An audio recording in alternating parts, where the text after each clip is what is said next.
Αναστατωμένη και σε κακή ψυχολογική κατάσταση, σύμφωνα με πληροφορίες, συνεχίζει να είναι η Εύα Καϊλή, η οποία θα παραμείνει στις γυναικείες φυλακές του Χάρεν τουλάχιστον έως τις 22 Δεκεμβρίου. Κρίνεται η προσωπική της ελευθερία. Δεν υπάρχει πολυτιμότερο αγαθό μετά την υγεία. Για ορισμένους η ελευθερία είναι μεγαλύτερο αγαθό. Είναι προβληματισμένη πάρα πολύ.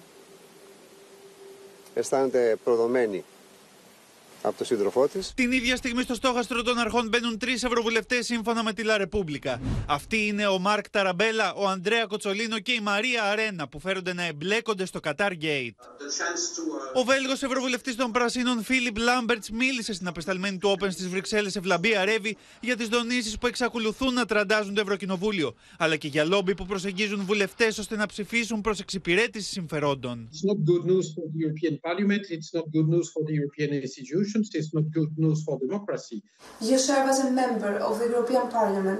Has anyone ever approached you so that you will vote in favor of them in exchange of money? Well, of course, there's all sorts of lobbyists approaching you for asking you to vote this way or that. But one thing is certain, I've never been offered any presents or any money to influence my vote, no.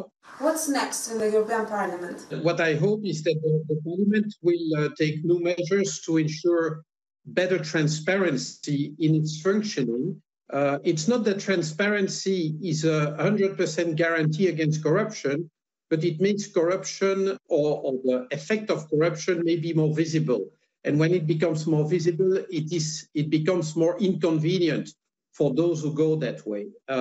And so I do hope that this scandal will prompt the Parliament in being a bit tougher in the measures it takes to ensure transparency and ethics in its functioning. Αρκετοί είναι μάλιστα οι ευρωβουλευτές που προτίθενται να καταθέσουν τροπολογίες για την αντιμετώπιση της διαφθοράς μόλις ξαναρχίσουν οι εργασίες του Ευρωκοινοβουλίου.